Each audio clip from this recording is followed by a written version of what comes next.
Hello, everyone, and welcome to the Yoga Bloody Yoga podcast. My name is Esther, and I am your host. Today on Mental Health Talks, I got to talk with Justin Pearson, a San Diego based musician, author, and record label owner, about his experience with yoga and how it's positively affected his life and mental health.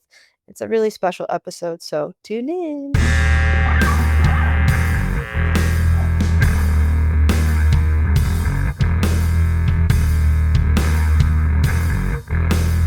Welcome, Justin. Thank you so much for being a part of the Mental Health Talks on Yoga Bloody Yoga podcast. I'm so excited to talk to you. You are a man of many talents and so much cool stuff going on all the time. So I kind of just wanted to start off by kind of asking you what is some cool stuff you have happening this month? Because I mean, you are just on tour, so you just came back from tour.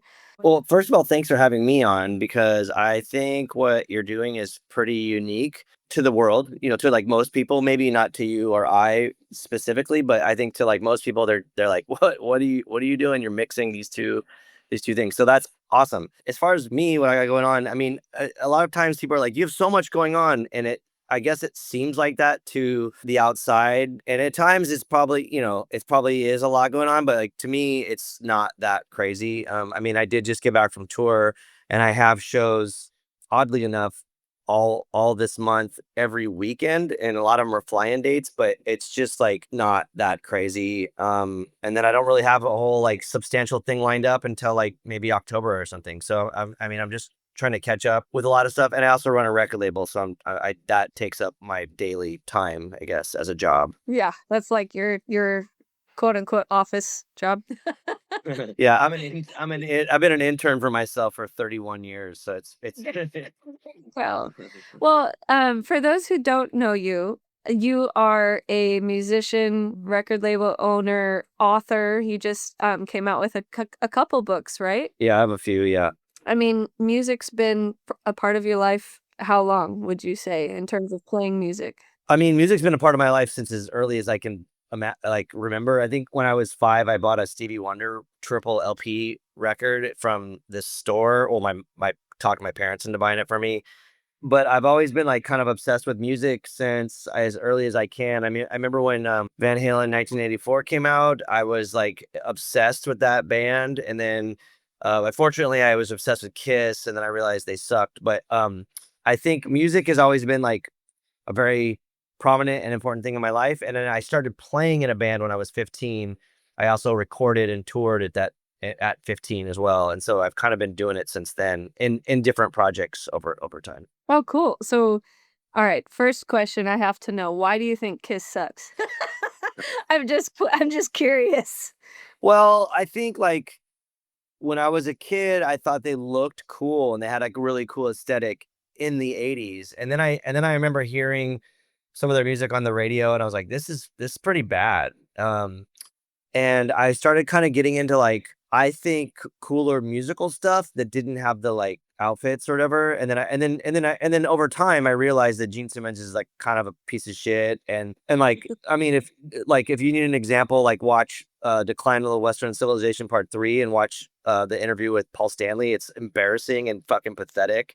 And then so I just think that like maybe their music, if you were to take Kiss's outfits away and their gimmicks and their marketing, it would be a pretty subpar rock band. I mean, that's just my asshole opinion, but like, yeah, they have a few killer songs, but ultimately, like, they're not that good, in comparison to like other things. So And the reason why I ask is because I love to hear the truth and perspective behind somebody's opinion. That's why I did it to my friend. She called out Gwen Stefani, so I'm like, let me hear it. I want to know. yeah, And but I mean, going back to what you were saying, so you thought Kiss looked cool. So you were, and this was before you were 15. This was when you were a kid, I right? was 5 and 6, and Yeah. yeah.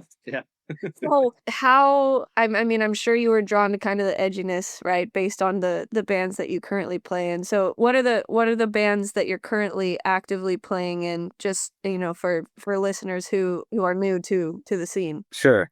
I'm actively in a band called Def Club, and I'm actively in a band called Satanic Planet and also Planet B. So those are like almost like the same band, except there's one interchangeable member. None of them are musically definable by a genre, which is cool. I've kind of like made most of my career based on avoiding genres, I think. But those are like my active bands, and then I think I'm most known for The Locust and maybe Dead Cross. And Dead Cross quite possibly might be active again in 2027. But yeah, so there's a lot going on, I suppose. But those are my current. This is where I'm at currently. From that first band, do you remember the name of the first band that when you were 15 that you started? Yeah, it's called Struggle, and it was like sort of like political, hardcore, crusty punk music. It was like 91 maybe. Yeah, so I was in that band, and I played bass in it, and it was pretty short lived in context of a 15-year-old's life. I think we had stopped by the time we graduated high school because everybody was like moving away for stuff. So yeah. Sometimes the funnest bands get stopped from having to have your friends go to college or wherever they Yeah. go, so Yeah. Yeah. but, I mean, clearly you kept going. So, do you know in like, off the top of your head how many bands you've been in? It's a lot at this point. There's this documentary that was made about me, called Don't Fall in Love with Yourself. And I was asked like, what bands were you in? I listed a bunch, and then it like corrects me and like lists like a whole shitload more that I forgot about. So like, there's like, a lot. Yeah. Ballpark. Is it over 20? It's probably over that. Yeah. Yeah. And, I mean, the whole fun of mental health talks is talking about, music and your life. Right now, in this time of your life, you're invested in your health, but have you always been active in making sure that you were healthy throughout the music industry? Well, that's a great question because I think that even right now, to like this day, I feel like I'm fairly healthy in comparison to like maybe most Americans, but I choose and pick things. So it's like, I'll go on tour and I can't, if I'm singing, I don't wear ear protection, and that's pretty damaging doing what I'm doing. There's times after their show, I'm like, oh, I'm fucking my ears up right now. But like, there's that, and also just like the fact that like touring is it could be grueling. Like sometimes like my manager's like, you have no days off. And I'm like, I know, I can't afford them off, so like let's just we'll play every night. And like that can be taxing on parts of your body and stuff. But like mentally, I think that opens up like a whole other picture because like why did we get into like creating art specifically like in the realm of like punk and punk ethics? Because it really wasn't like it definitely wasn't to make money. It was like to somehow be like part of this experience and make something that's like kind of cathartic and that can maybe help get through the point in life that you're in. I don't create music. Let's reference Kiss like they did. Like I don't want to write like a killer jam and like make money and like do the things that like rock and roll bands do. Like I think I inherently started playing music and like had a message and wanted to connect with people on a level that I think is sort of unheard of to mainstream. I don't know, like I would use the word consumerism hastily, but like I want to connect with people on a level that I think is like that has like validity and depth to it than just like cool song, like let's rock out and like or like let's mosh or whatever. I want to do something that like has like the ability to resonate and maybe I don't want to. I mean, I'm not changing the world. Or I don't think I am, but like, there's a lot to it. I mean, it's a really hard question to answer because like I'll go on tour and I appreciate these kind of things. It happened to me last Saturday. We played in San Francisco and someone said, "Hey, your work or like the stuff that you've done, saved my life." And like that's really rewarding to hear that from someone. And it's not something that I like signed up to do. I did something and then the sort of like byproduct of that thing helped this person, and that's fantastic and that's very rewarding and there's a lot of wealth in that. Like yeah, it's not going to pay my mortgage, but like I've saved someone's life, and they let me know that, and that's the thing that like I think is interesting. So I might be derailing the question or like going off too much, but like I do think that yeah, the reasons for doing what I do is pretty complex. Yeah, and I mean, you can go as off the rails as you want. That's the best part. There's no structure in this. We're just, getting to kind of peek into your brain on the, because you've done so many documentary or not documentaries. You've done so many podcast interviews yourself with your podcast, and you've had the opportunity to talk a lot about, I think, like music specifically. But what I'm hearing is, you set out to do something, and you can correct me if I'm wrong, but it sounds like when you started these intentions in the bands that you're in, you were like, I want to show up in a certain way, but you really weren't considering, like, saving someone's life, like you said. But that's kind of a beautiful byproduct of someone who's taken your art and hearing your message. So I have a question for you. And have you ever come at an intention, like let's say you have an intention in a specific song or an album or even a band, and someone has brought something up to you that you did not intend to give as a message? Can you give me an example of something like that where your intention was not actually realized? Yeah. Well, I mean, I think there's a large swath of like I'll say like musical career where like we were doing stuff that we weren't like like fully aware of. So like Mm. growing up in like punk and metal and hardcore and stuff, it to me, it was like I feel like a lot of that stuff, as it's supposed to be like, especially like in the punk community, it's supposed to be, progressive, and it is essentially just a microcosm of like mainstream, and it still has its flaws and stuff. So like, there's things that I didn't realize that I was like part of or that I was doing. And a good example would be like the Locust, maybe playing like pretty technical, brutal music, sonically brutal, but we would like go at it with a nuance, not realizing it. And the reason why we went at it a certain way was because people were shitting on us or like being like very very critical of us, and so we would react in like this sort of like to what we thought was like a visceral way, like to do something like to fuck with these people. But over time, what we realized was like, and especially now, I think in 2026, and the locust is gone, but a lot of times it's been presented to me where like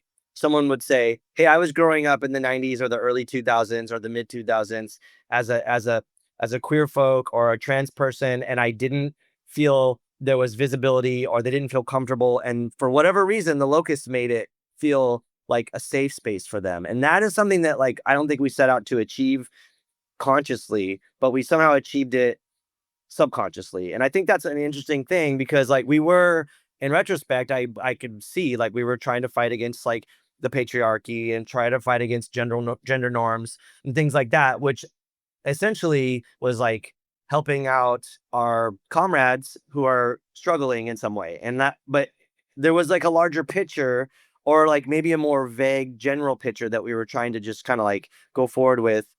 And this was sort of like the thing that was happening underneath it all. And that is like that is pretty rewarding to kind of have people come up to me and say that. Or especially someone that's like six I don't think like success is a really weird word, but like someone who's like successful, and like I don't want to call anybody out, but there's an author who's like very prominent in like the queer realm of writing, who is just like that was the shit when I was growing up, and that helped me, and that was like a thing that like I connected with. And to me, I'm not even like I mean, I'm a queer ally, I'm straight by default, so I was kind of like, well, that's weird, but I'm so glad that we were able to not only align with these people who I think are creative and righteous and creating something that's also seemingly powerful in this world, but the right crowd by accident. And that's something that I think is pretty interesting when you kind of like mistakenly do something that's beneficial for for humanity, I suppose. Not to give myself too much credit because it's just a fucking band. Like, in the end of the day, who cares? But I do think that, I mean, from what I'm hearing, it's you guys came at it in a way of fighting back against adversaries, for lack of a better word, like people were shitting on you, as you said. And in effect, you're like, well, fuck that. We're going to go and do what we think is right? And in that combative energy, in that kind of like quote unquote negative situation, like there's something beautiful that came out of it, which is very cool. Yeah, but also too, I think, and not to give like San Diego, like the regional area, credit, but like I think that the fact that artists in San Diego, for me at least, when I was growing up, there wasn't a platform for you to be creative in the sense that like maybe there was in other cities. And also like coming from San Diego in the 90s, we're a border city, so we have a lot of like institutional racism, and a lot of my friends and my comrades were people of color who were experiencing pretty like brutal racist shit firsthand. And that was something that like I was very aware of. And then also in the 90s there was our close approximation to Fallbrook, California, which is where Tom Metzger is from, and the White Aryan Resistance. That also brought in a lot of like neo-Nazi shit. So a lot of punk and hardcore shows were being infiltrated by these fucking assholes. And so there was this sort of like combativeness where you kind of had to like, you didn't have to draw, the line was drawn in the sand, and you had to pick a side. And so like I think inherently we were already trying to kind of like pivot to a sort of more righteous leftist ideology, and something that like benefited humanity, and someone that it was inclusive to everybody. And so there's that, and then there's also like punk and hardcore and most music in general that's like inherently part of the patriarchy. Like all the bands we were playing with were like dudes, fucking white dudes. So there was things that we were conscious of before. Like now it's obviously a thing where people are paying attention to, but in the 90s, as like a 15-year-old or a 16-year-old, this was brought to our attention, and it was something that we were paying attention to. And I think that those elements trickled into what we were creating consciously but also subconsciously. Oh, for sure. And I mean that, yeah, like San Diego in that time, I can't imagine. That must have been some heavy shows. Music and in, what you guys were literally dealing with human to human, you know what I mean? Because like, you can have a political rally, but the amount of, like, real fight that happens between, like, the neo-Nazis and then the progressives and the allies, like, it gets I don't think people will see that as much today, because everything's filmed today. I don't but that's my question for you the 90s versus now with this new world of microscope on everything you do, like, how do you navigate in yoga specifically? So going back to, yoga bloody yoga and you yourself are a yoga practitioner, and I've struggled with the idea of appropriating yoga because I know that as a white woman teacher, I'm kind of the one that's all over the place, and people I've had some really good conversations with people that have changed my perspective and humbled me a lot and given me more of a perspective on how to teach in a way that's respectful. So going back to what you said about like, being a white guy in a punk band in the music industry, how have you felt in the yoga community with kind of that respect and, being an ally to people who are a minority? Like, how do you feel that relates into your yoga practice? Well, that's a great question, and I think that there's like a lot of depth to like how I would want to answer that, because I think that the music stuff like punk and hardcore, like I fell into it by accident, like or it found me, or however you want to look at it. Like I had to I got on that I was on that trajectory with music by a handful of things. I was into skateboarding. I ended up like meeting the Cramps when I was 12, and they kind of inspired me to like be what I wanted to do. So like those are things that happened. So for me, growing up, I had chronic migraines since I was a kid, and I went to this doctor, this like an Eastern doctor that did like acupuncture and stuff, and he was like, "Oh, so when did your chronic migraine start?" And I said 5, and he was like 5 like years old, or like 5 what? And I was like, "Yeah, 5 years old." And he's like, That's crazy." And so then he like introduced me to like PTSD, which was a term that at the time wasn't being used very um prominently, and said that like these migraines are a cause from PTSD, and essentially from stress. And, like Western doctors would be like, just quit being stressed out, or like, you're like, yeah, fucking easier said. Like, we live in a capitalist society, like, it just like, yeah, great, good call. Thanks.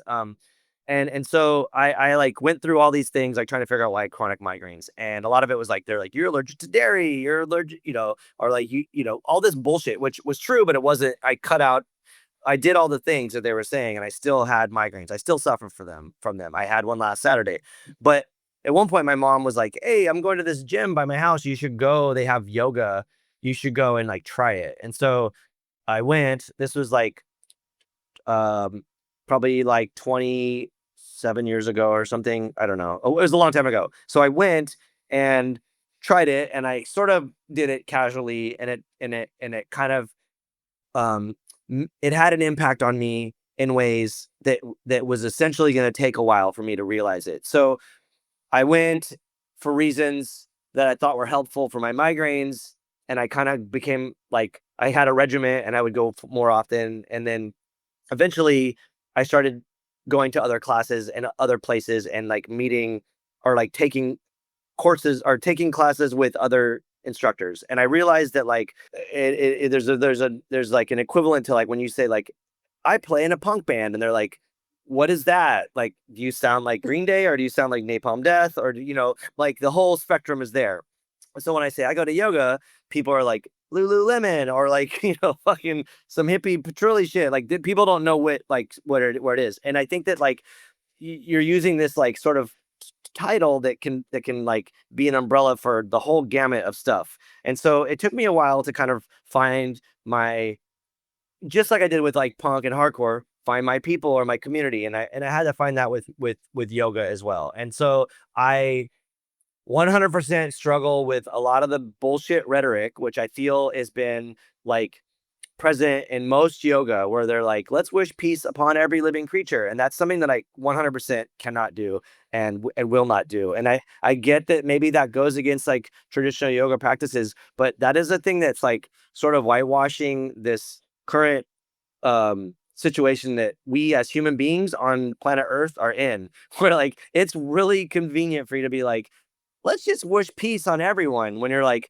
yo, I cannot wish peace on like certain politicians that are just like fucking up our climate, or I cannot wish peace on like pedophiles or rapists, or like, so it's kind of crazy, because like, I don't know, I'll just like, I understand the privilege of even going to yoga, and like that's a big deal. And so like, not to like keep jumping around, but like at one point I was like, I'm going to become a yoga instructor, and I want to teach like a free class, donation only, to people in this certain community that I feel like day laborers, or like people that are like really working class, that I feel like would benefit from yoga practices, that aren't able to get it because of their income, or because of maybe their exposure, or their free time, because they're working fucking three jobs, and like there's just a lot of things to it, where like I go to yoga almost 7 days a week. And so but I'm lucky I get to go for free, and that's a big deal for me. And that's one of the reasons why I go so much, because I have the ability to go for free. So, and to take classes by instructors that I think are on the same level as me, and that's very important.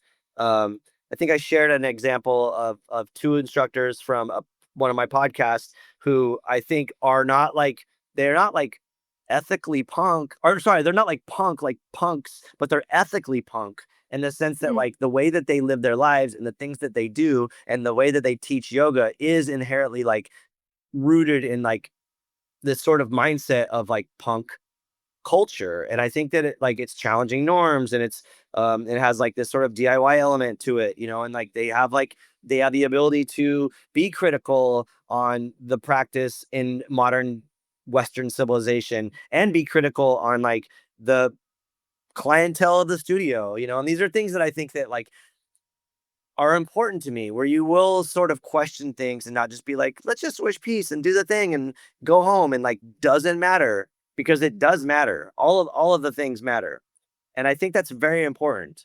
And I like the fact that there is like discourse at the studio I go to, where like people get offended by someone wearing like a Free Palestine shirt, and it's like, well, let's fucking address that right now. Like that's something that I think we should be able to have a conversation about, and I think that that's something that we should deal with because it does align with like practices of what yoga should be, or what punk should be, or whatever you want to call these like sort of progressive aspects of the overall culture that we're part of. So yeah, it's weird.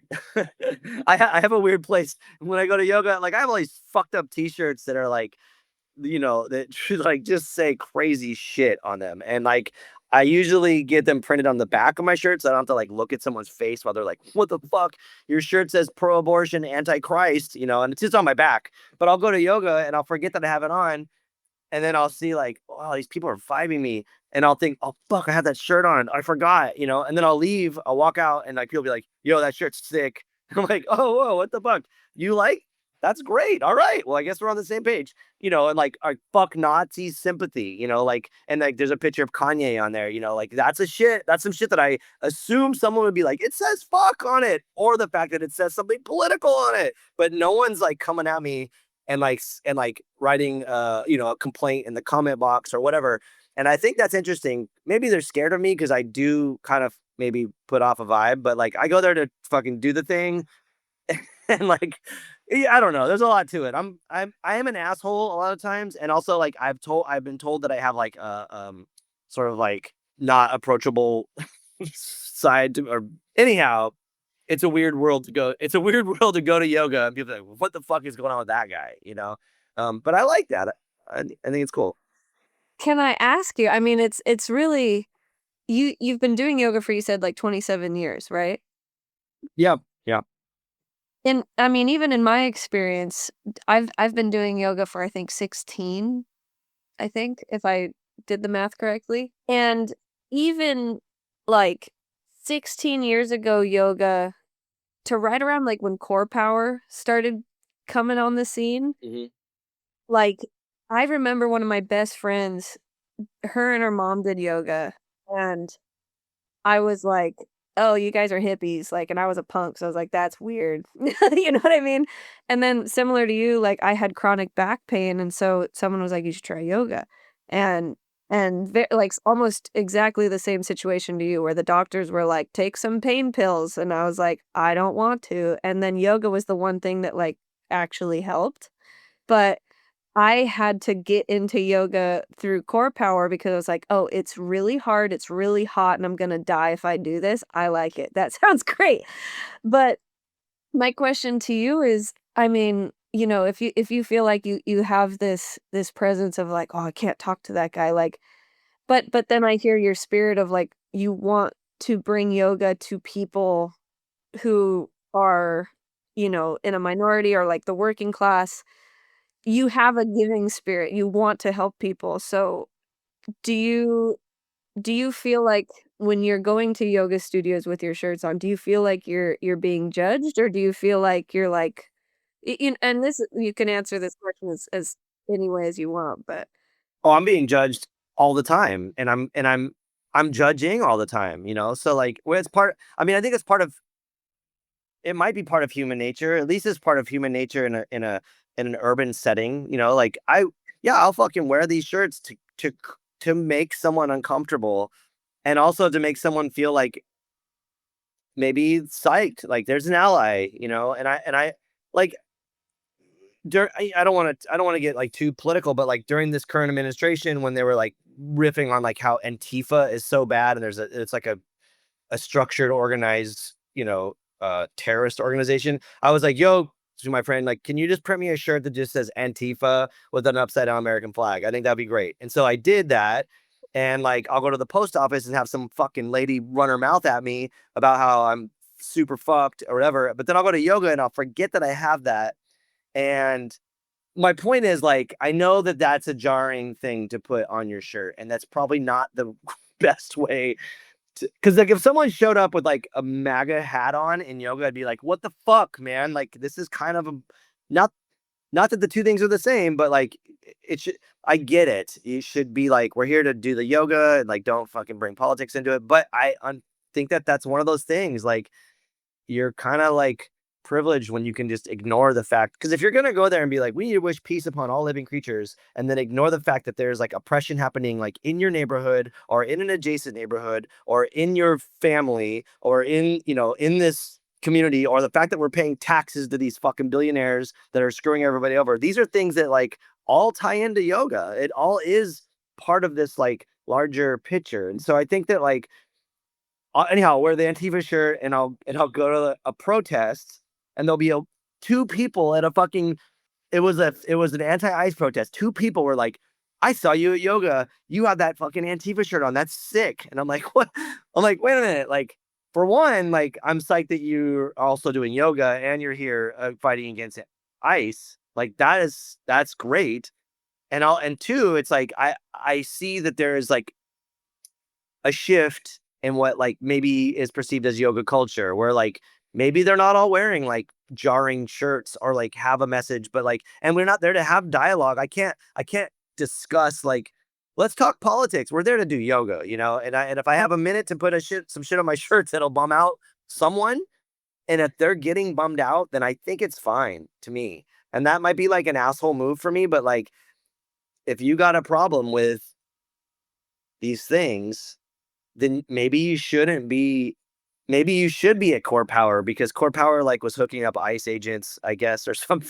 Like there was like some scandal with Core Power. Maybe you should be there and not at the like independent, because I think that's another important thing too, is like I don't want to grocery shop at Whole Foods because it's owned by Amazon. I'll pay a little bit more and I'll go to like Lazy Acres or whatever, like, sort of like independently owned or non fucking corporate billionaire owned bullshit. And I think that like maybe you should just go to Core Power if you think my anti-Christianity shirt is a bummer. I think it's funny. I ripped off this Negative Land shirt. It says Christianity is stupid, give up. Like that's kind of like a fucking mean thing to put on your shirt at yoga. But also like if you're a Christian and you're bummed on that statement at yoga, maybe I should put myself in check, but maybe they should all. I don't know. We should probably all put ourselves in check. Well, it's a really interesting, I mean, from my perspective, I love being able to talk about all this at once, because like I grew up, my dad was a pastor, and his and I's conversations about that and how it pertains to yoga and me being super into metal. We've had to have like loving and very hard conversations. And but, like, what's been really cool is learning how to have those conversations. So, like, it was funny what you just said is, like, how am I gonna react if somebody comes in with a MAGA hat on? Is like, yeah, how are you gonna react? Yeah. Like, in your perspective, for yoga specifically, and this is a question, now I'm asking you a question. Do you think have you gotten your yoga teacher training yet? No, I think about it, but I don't have the money. It's like a couple grand, and also like I just want to take yoga. I don't really want to. Yeah, I think I would like to teach it, but I don't get around to it. Well, no, one day, you never know. Yeah, It might happen. But if you could put yourself, like, let's say you do have a studio that you are your intention is to cater to the minority, you're bringing these donation-based classes, you're coming at it wearing your shirts that you stand for, and you're trying to build this community that is in line with your intention, and you keep getting the same MAGA hat wearing person coming back. How would you wanna tell yourself to deal with that? Like, mental health wise, like, yeah. how would you talk through that situation? I think that's a great question, because like for me, okay, like just like I don't think anybody has the fucking guts or balls or whatever to wear a hat like that to the yoga studio I go to. But like let's say someone did. I would probably, instead of being like, I'm gonna write a comment box, blah, like complain, I would probably just fuck with them. And like I think that would be fun. Um like, because I think that like, to me, being like, you're a fucking racist prick, whatever, blah blah blah, pick the fucking thing. Oh, you're supporting a pedophile. Whatever it is. I can do that, but they're not gonna be like, you're right, I'm gonna take the hat off. They're gonna be like, fuck you, I wore this for a reason. I'm not gonna change their mind. So to me, I would like try to use humor, and I would like just try to maybe put them down in a fun way that I benefit from. Like that was pretty funny. I made that person feel like a fucking schmuck, and like I would like that because I think that like when you react in like a this is the yoga aspect. It's like when someone cuts you off, do you like go fuck you, or do you just be like I don't know, like that person's either a total dick, or B, maybe they have some shit going on. C, they're gone, and I don't give a fuck. Didn't it like maybe caused like 1 second delay in my day, not a big deal. And so like I think that's something that like I would probably try to focus on. Like, yeah, motherfuckers with yoga hats, or sorry, motherfuckers with MAGA hats should probably be doing yoga. Because if they were doing yoga, they might not be a fucking bigot and being like, go back to your country when they're fucking dumbasses from Europe in the first place. So like I think that there's a lot to it where like maybe I should do like MAGA yoga and like just only have like MAGA supporters go to the because then maybe they could like see the world differently because I don't know. I think that's an important thing. A lot of times when you look at someone who's a bigot and a prick and a fucking oppressive force in this world, it's because like they've never traveled the world. Their whole insulated life is like taught to hate downwards. Like that's why we have like people hating immigrants right now. And like you want to fucking do those shitty jobs, but you're gonna say they're lazy and tell them to leave. But like, no, they're doing the fucking jobs that like your dumbass isn't gonna do. So like I think that like it goes to that bigger picture. When you point your finger at someone, you got fucking three fingers pointing right back at your ass. And so, like, maybe you should fucking chill out, go do some yoga, and think some shit through. And I think that that's something that, like, because I went to yoga to fucking try to help my headache, and like, also to like help my physical body deal with the stresses of life. But it took like 20 years for me to be like, oh shit, I see where it like has changed things mentally for me. And like on so many levels, it's insane. Um, and I think that that's really important. And I think that maybe a lot of people that are the opposition, I, I don't think we should be like, get the fuck out of here. I mean, I'd be like, yo, that's a bold move wearing a MAGA hat to a yoga studio. I mean, I would expect it at Core Power, but like at the place I go to, I'd be like, that's a bold move. Namaste, like Well, and I mean, it's interesting, right? Like, if you walked into a Laguna Beach Core Power wearing your Antifa shirt. oh, I get my ass Mhm. beat in the parking lot. Oh. Yeah, not in the yoga studio. No, but it's an interesting perspective, right? So, like, here's this, like, non-Western tradition that we've completely westernized. Yeah. Yep. Complete combativeness sometimes, just depending on what city you're in. Yeah. I teach in Long Beach, and I teach in Redondo Beach, and it's a completely different Yeah. situation. But, Wait, can you what tell me like what the difference is like between the two? Because I'm familiar with both areas, but like what do you get from each one? the students in the Redondo Beach location are much more. Then I'd say let me rephrase that. When I first was there, my first impression, because when you get to know people, everything changes. But Yeah. my first impression of Redondo was they were super competitive, head down, don't talk. This is my physical practice, and that's it. And then Long Beach was much more community based and much more like interested in talking with each other. But now, interestingly enough, the more I've gotten to know the people in Redondo Beach versus Long Beach is the Beach people have been much more loyal, I should say. Like they're once they have gotten to know you, their perspective has changed about you. You know what I mean? I don't know, it's an interesting thing, but it's opened up a lot of conversations too. And I don't know, Long Beach is just the same, but with a different first, reaction, I guess. I don't know. That's a hard question because it's been some years, but my first reaction to Redondo was, I don't know if I'm gonna be chewed out here." Yeah. But they've adopted me as one of their own now. No, I'm just kidding. But, talking about yoga, and my question is, have you felt a connection to like the spiritual and almost religious side of yoga, or have you used it more as breath work and physical movement for yourself?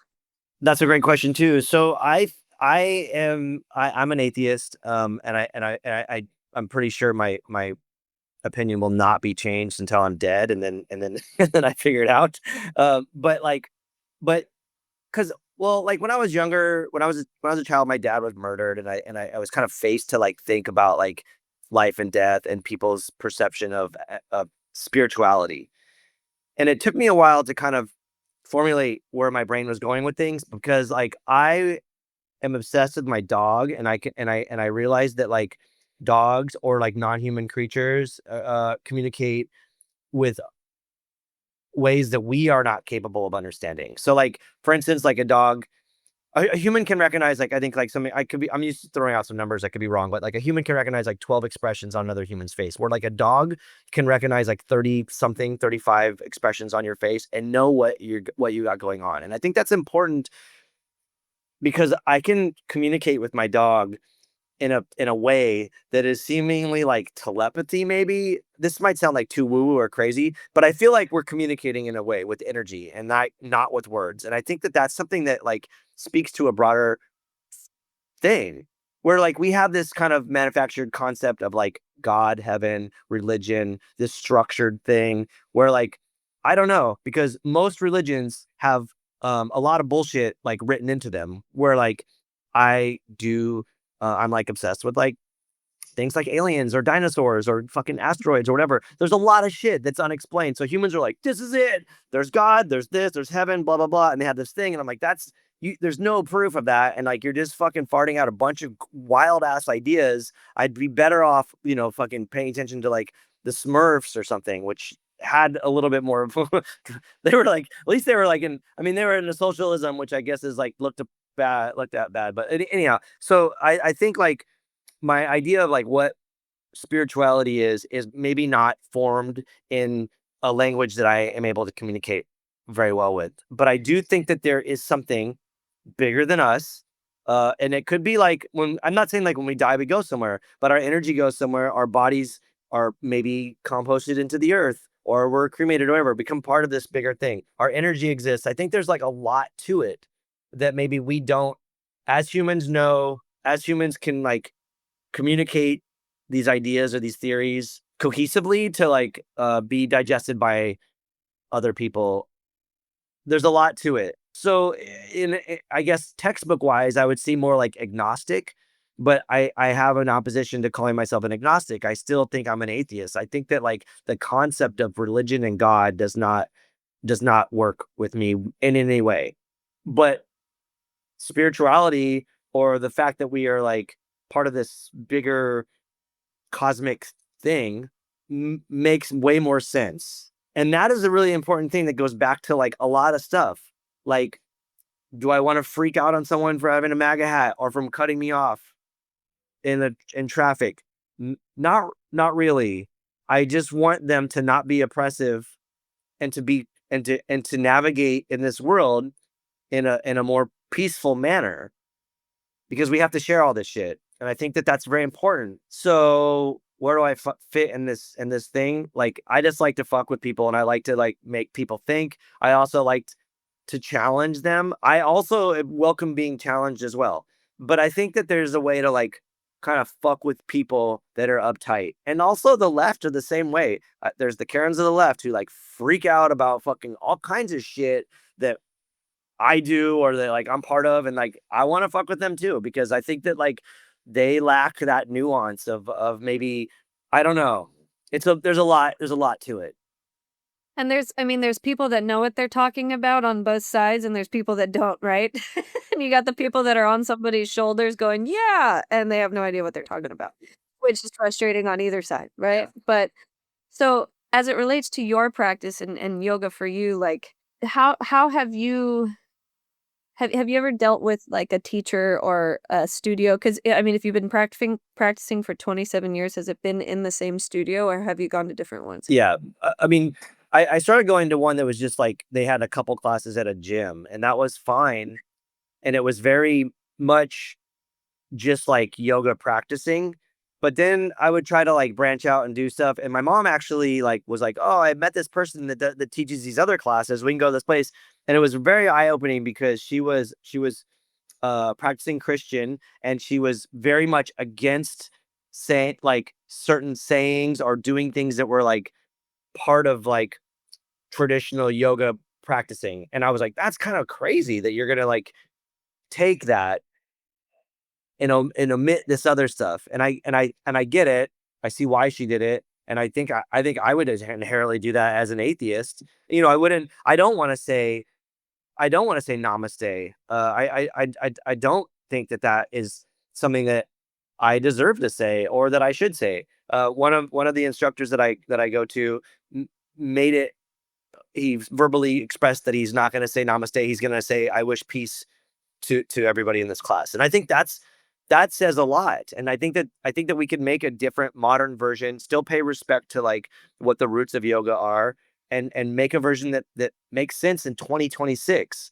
Because like just like religion, or just like, I don't know, a lot of other practices that humans prescribe to, like we're dealing with a whole new set of things that like maybe these sort of like practices on how to live life didn't consider.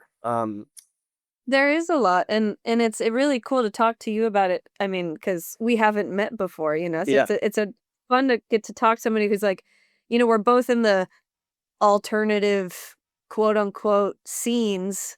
We both like harder music, and now we know both suffer from chronic pain, but it's interesting how, I don't have the book with me, but my mother-in-law gave me this book that says, like, How to Teach Yoga from 1965, I think it is, or 56, I can't remember.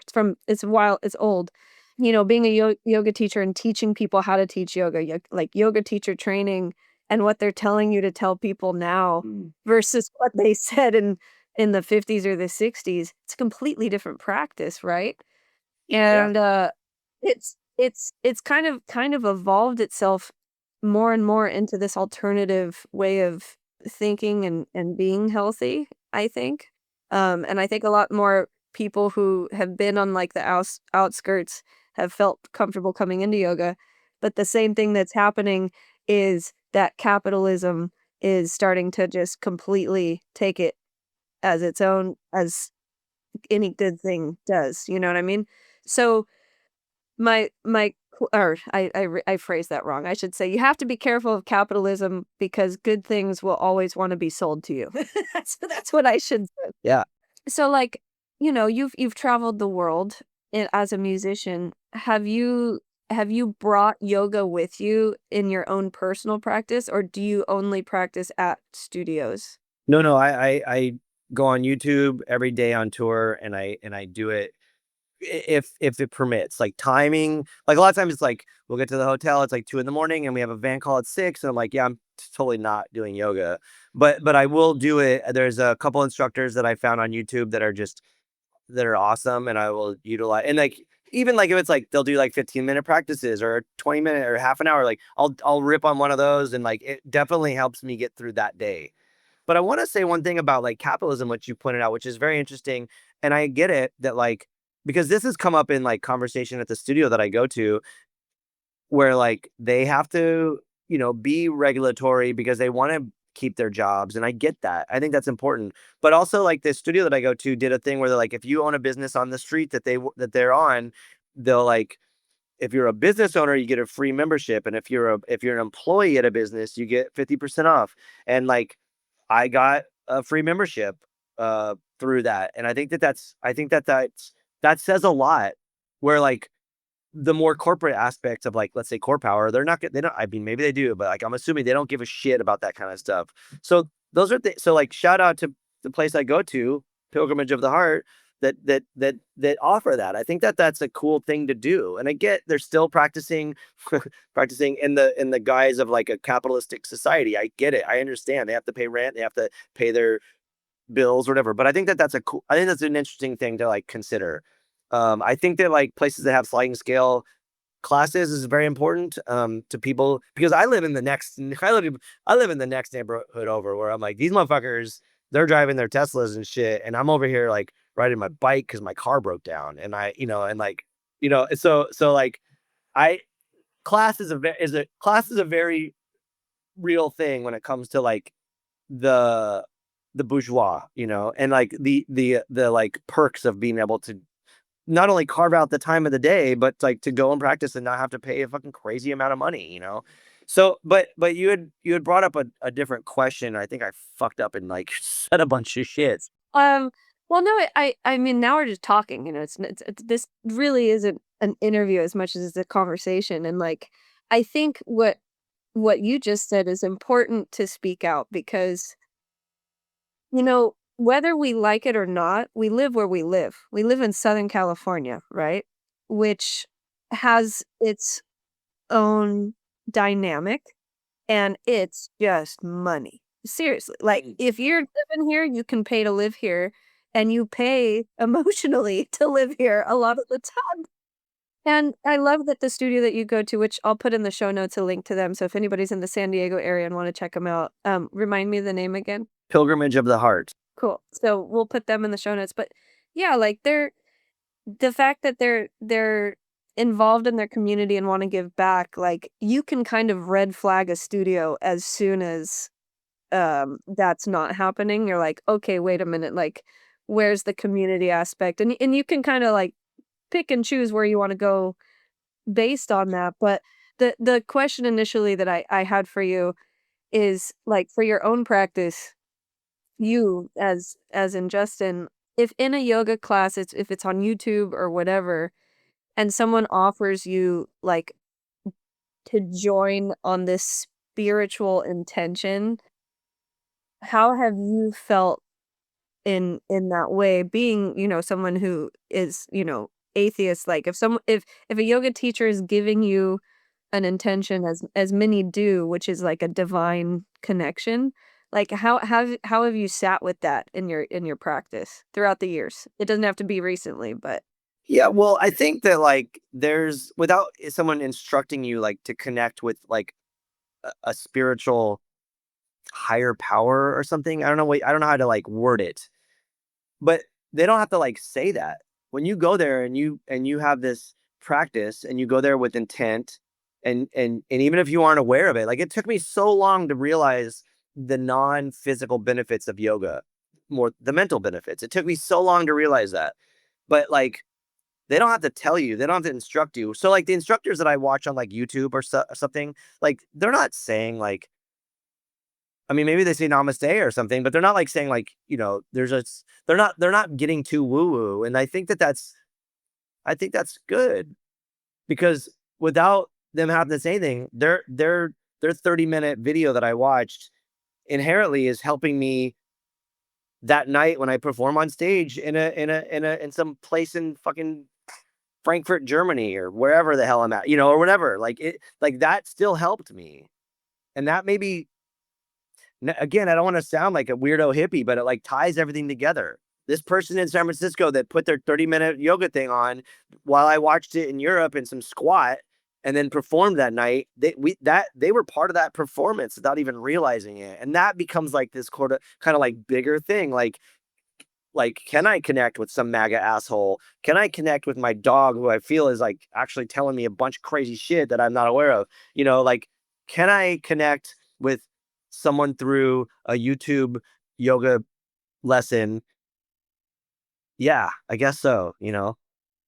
It's kinda crazy because at the end of the day, like, here we are debating over, like, where's like, what your gender is and if you can piss and shit in a certain toilet. It's like, "Yo, there's fucking aliens out there. You're fucking complaining about, like, gender construct. You're complaining about people's fucking skin tone. Like, you're just being an asshole on this planet, and we're only here for a limited time, so maybe just shut the fuck up, be peaceful, and do something that can maybe help the bigger picture or like the longevity of our species because we're fucking everything up right now and like I feel bad for people that have young kids. The world that they're going to grow up in is going to be vastly fucked because of our arrogance as a human species.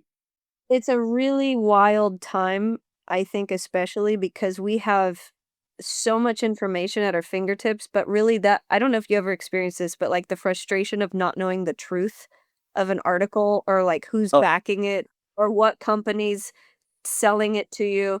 So, in, in just the yoga teacher training that I've been doing this month, one of the students is Hindu, and it was awesome because I wanted to not appropriate this one mantra that I shared, with the class, and she, following the Hindu religion, was like, "Let me tell you exactly what this mantra means." And one of the things that stood out, I'm not Hindu myself, but I love hearing different perspectives and, like, how people process information, whether it be religiously, spiritually, whatever.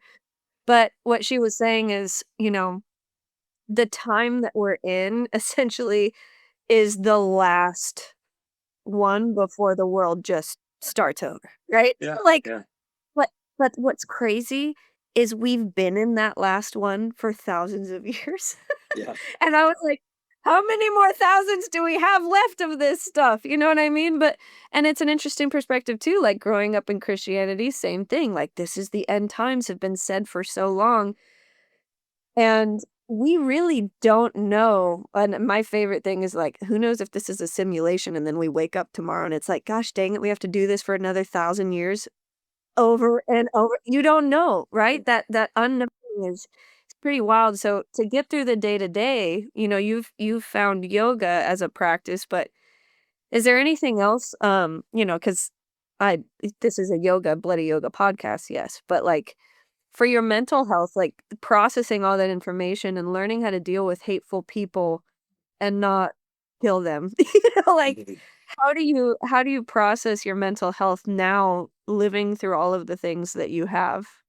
Well, there's a lot to it. I mean, I think like yes, having like a pretty rigorous like yoga schedule where I go like if I can every day. Uh that helps me and like having the ability to like be insanely in love with my dog and having a spiritual connection with that guy is important. Or the fact that like we have created a community of like through I use punk as like a term, but it's very loose because I think punk is like just something that's like sort of creative artistically and progressively, but using this like community in our self-made self-chosen family, I think is a very important thing. And I think that like all of that stuff really helps because people will go and see me play in a show and be like, "What the actual fuck are you doing? That's crazy. That's not normal people shit." They're like, "You go to yoga and then you do that," and I'm like, "Yeah, well, I do both of those things because it's like sort of the yin and yang of the spectrum of stuff. Like they're both cathartic. They both help me, and they're both, I think, relevant to at least my existence on this planet.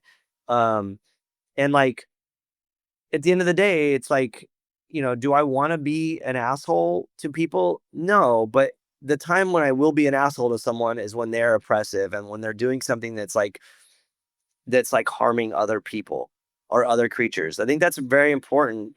And so I don't know like what gets me through the day to day. I guess it's just I mean, also, like, I'm 50, so, like, that's kinda weird to think about because when I was 20, I was very much more ready to just go fuck with people and get into it, and now I wanna, like, find a nuance. And oddly enough, I just started taking or learning how to do jujitsu, and, like, do I wanna go fight people? Absolutely not, but I wanna have that tool where, like, I can go and be casual and like converse with someone or be combative and converse with someone and whatever the outcome is, I'm gonna be fine because I want to be able to fuck someone up.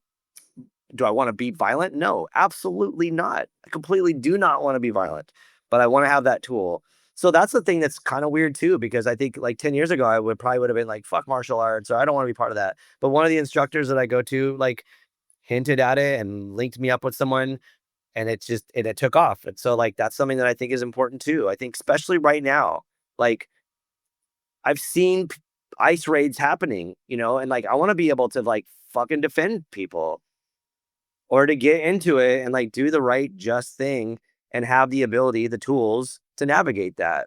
I don't want to be oppressive, but I want to fight the oppressor. And I think that's something that yoga also helps me do, which is kind of crazy to think about. One and a cool thing from what I'm hearing with you even just wanting to learn jujitsu is that, there's this big yogic philosophy of do no harm. And there's harm is it's a big word, right? Because if you're Violence. ignoring shit, you're part of the harm. Yes. So and violence is a big word too. Really everything can be lost in translation, and you have to sleep with yourself at night, right? Like that's it.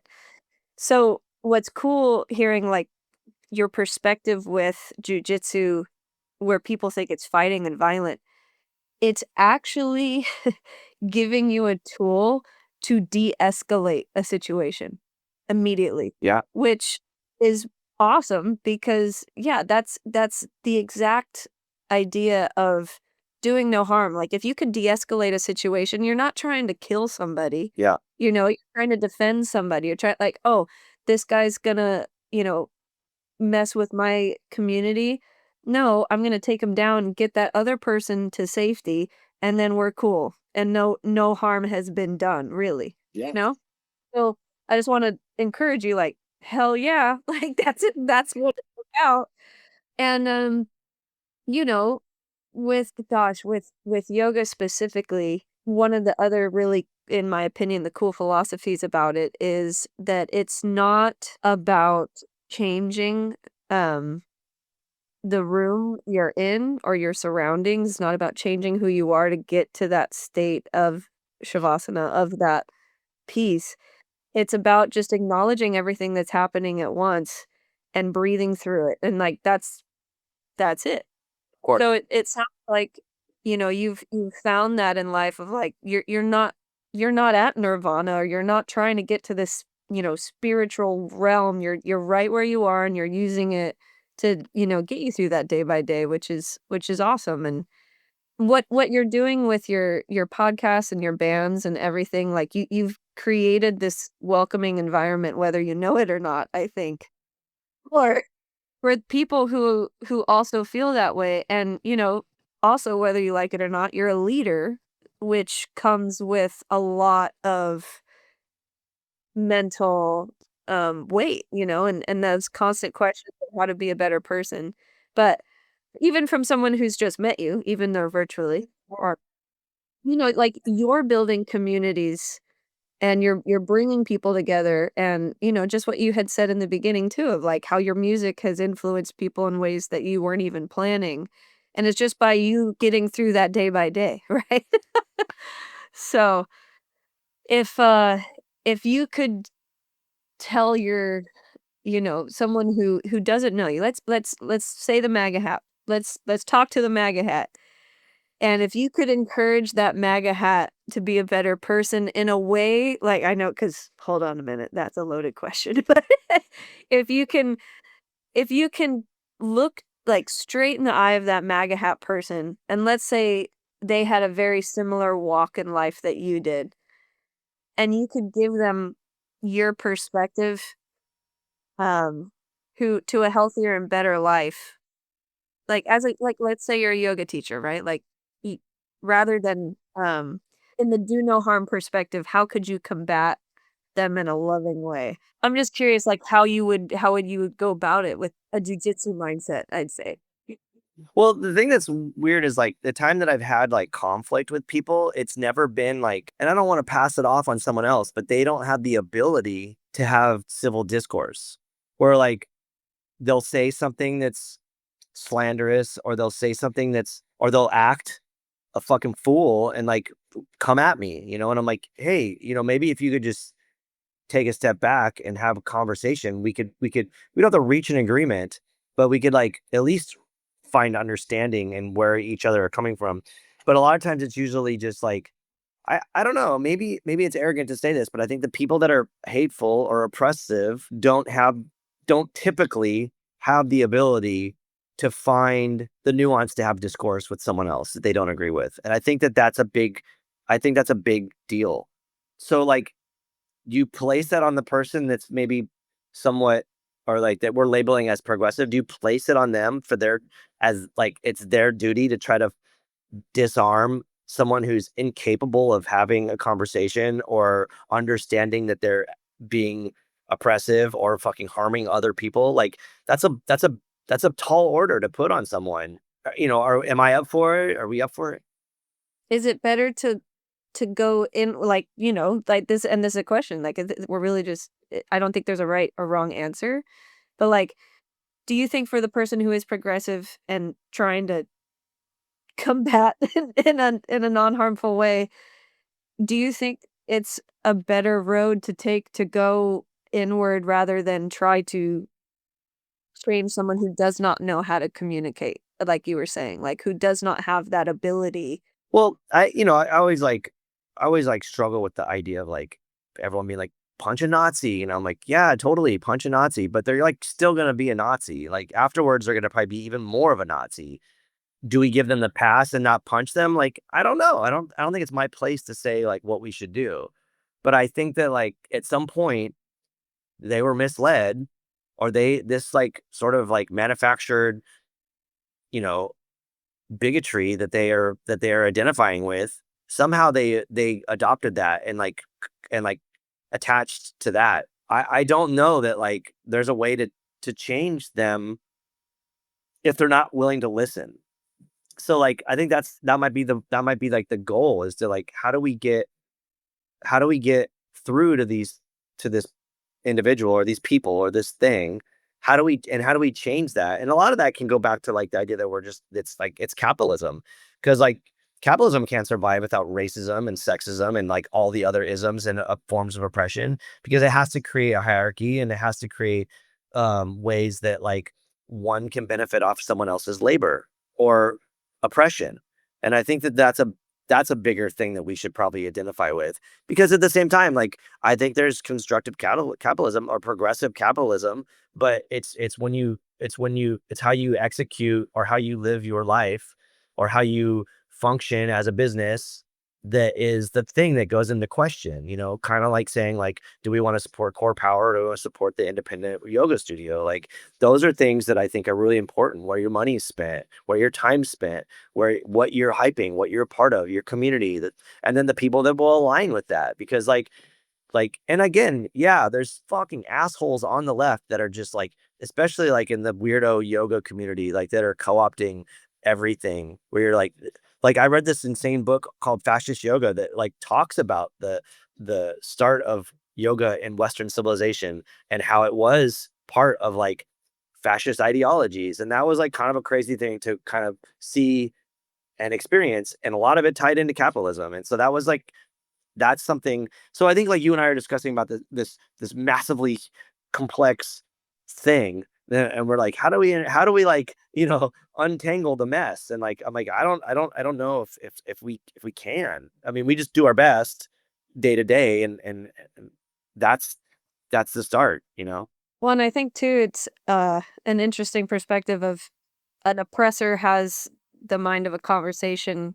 I'm sorry, no, a non-oppressor has the mind of a conversation, and an oppressor has an answer, right? Yeah. So I think the fact that we can just like, I don't know, and talk about all these perspectives shows that like, we're we're trying to get to a healthy place. And seriously, anybody who's trying to be healthy is trying to be a better person for themselves so that they can be better for other people. But it's cool to hear your perspective because, like in the punk rock world and the, alt world, a lot of people just immediately go, "Oh, they're just mean." You know what I mean? Yeah. Like, they're just a mean person. Like, you said it yourself, you're like, "I'm an asshole," and I'm like, "No, you're not," like, clearly, you care about people and you care about doing the right thing or else you wouldn't care at all. That's a real asshole, someone who just doesn't care, right? Yeah, well, there's a thing that always stuck with me was like this poet said the opposite of love is not hate, it's apathy. And I thought that was really interesting because I think that that is something that I consider. probably daily. Because everyone thinks the opposite of love is hate, and it's really not. It's apathy, and I see a lot of that in like Western yoga practices where like people are just seemingly in it for themselves, just very apath. I have mine. Like I'm gonna be here. Namaste. I'm out. And you're like, yeah, maybe you shouldn't have bought a Tesla, and maybe you should fucking think things through a little bit more. Yeah, no, that's the truth. That's a great quote. Well, to to wrap up thank you also. This has been a really cool conversation. I'm like, we could talk for 2 more hours about the ins and outs of being a good person in yoga, in capitalism, in the music industry. Like there's so much to it. Mhm. But just to end on a fun note, out of your entire scope of music, like it could be your band or it could be another person's band, but what band would you label as the most metal band ever? That's a crazy question because like what it's like trying to define punk or metal or whatever. Like what is the most metal thing? Where like the best metal band is, I think, I'll just say hands down, probably Slayer, with Dave Lombardo, of course. And I struggle with even that answer because I think there's like questionable aspects to certain people in Slayer, not Dave. I'm in a band with Dave. I love him, and I feel like he has definitely opened my eyes to being like, yo, you are like kind of the most metal motherfucker I've ever met, and like in a really in like a beautiful way, which where like I think he's yeah. So I think maybe when I say Slayer with Dave, maybe but like there's certain elements that are a bummer about that band, just like any other band. But I would say like what is like even like I don't know. There's a lot to it because the most metal band could maybe be like Judas Priest, because it was like under the radar gay for everybody and just like punked everyone, like that's fucking pretty rad and metal. Well, um and that's the thing, metal, it's hilarious you said, well, Slayer, hell yeah, but you're now the 3rd person who said Judas Priest on this, and I've interviewed 4. So 3 out of 4, Judas Priest is up there. So I think that's pretty cool. But yeah, I mean, metal's subjective. Genre is someone who decided, right? You know what I mean? Like, Yeah. But riffing on like Judas Priest is interesting too because they were like kind of on the forefront of like the satanic panic where like they were going to court and people were saying that they were like responsible for like kids like trying to commit suicide and stuff, and I think that was like and I think that they're like very smart, they're very articulate, and they're like aside music aside, like just as like a business of like being a band. I think they were very calculated in how they navigated those acquisitions, and I think that that's important. Aside from the fact that you know, aside from the fact that like it was inherently like super homoerotic, I think that like the fact that they were like dealing with these crazy things, even like before the PMRC came into the picture, which yeah, that's why I would say Judas Priest, but like musically, I think Slayer all day, every day. So yeah, yeah. I love it. Those are great answers. So, yes, I agree. Slayer and Judas Priest are top tier. And then another fun just question is if you have something about you that you think would not like people wouldn't expect based on like your quote unquote alt lifestyle or like harsh exterior shirts, like what's something funny that not everybody would know about you? I mean, you can't say your dog's telekinesis because that we said that already. I don't know. I mean, I think like attraction to like humor, I think is really important. And I don't think I'm very funny, but I see humor in things that are not looked at as like being funny, and I think that's pretty interesting, maybe powerful. I don't know because I find that like a good example is like if we're gonna talk about yoga, like where everyone's like, all right, we're gonna like ohm at the end, and I don't ohm for so many reasons, but I will like be completely hyper vigilant when it starts happening and be like that fucking person's note is so off, or like just things like that are. and I'll just start laugh. I'll like just laugh and like disrupt everything. So I'm like, I don't know, that shit was funny. Like, I don't know, it's funny. So I think that maybe like that, just to find humor in things that aren't necessarily humorous to at all is pretty good, including myself. Like, I laugh at myself. I'm like, what the fuck did I just do? That's like the dumbest shit. We just did that on stage. Wow. Good. Yeah. Wow. Can't take yourself too seriously, right? You can't, because if you do, you look like a douchebag for sure. Yeah, yeah. Oh, well, thank you so much. I know you got a lot of things going on, throughout the year, but just so people know where to find you, where to listen, what to read, like, share it with them. Where would you like them to go? Oh, I don't know. Go out to nature. That's that's what I would. I mean, yeah. But I don't. You know, I don't. I mean, just Google it and they'll find it. I think that maybe in like in relation to the conversation that we just had, I would say like you can go to Tubi and you can watch the documentary that the director John Nix made about me called "Don't Fall in Love with Yourself." I think that that is like it ties in to a lot of what we have been talking about. And then I think just like go if I'm playing a show and you can go to it, go because that's really really important. Because otherwise, you're just gonna stream shit on some unethical streaming platform, and it won't really affect me in one way or the other. But yeah, go to the show and like.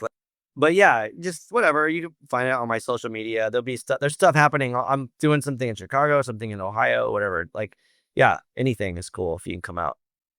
Perfect. And what is your, social media handle? I think it's just at Justin Pearson 31G is Instagram, or like just type in Google and type into Google like my name, you'll figure it out. Oh, but there is a Justin J. Pearson that's been like we communicated a little bit. I think he's a punk. He's a Tennessee congressperson. He is like, yeah. People tag me almost every day. And I'm like, yo, I'm not a black dude with an afro, but like, I totally appreciate you tagging me in that guy's social media. But there's like the negative people that are tagging me too. And I'm like, oh, you're going to call me the N word? Like, motherfucker, so like it gets kind of, yeah. But Yeah. yeah. So if you stumble upon the other Justin J. Pierce, the Justin J. Pearson, like good for you. Cause that guy seems pretty rad. So Yeah, I actually did, earlier this week, and I was like, "Oh, cool," and I looked at he looks like a good guy, so yeah. I mean, I don't know him personally, Yeah. but well, thank you so much, and thank you everybody for listening. If you like what you hear, you can rate the podcast wherever you're listening to it. Helps us get into the algorithm. If you're a musician, metalhead, yogi, or anything in between, and you want to share your health story, I would love to hear from you. You can check out yogabloodyyoga.com for more information, and we will see you on the next episode.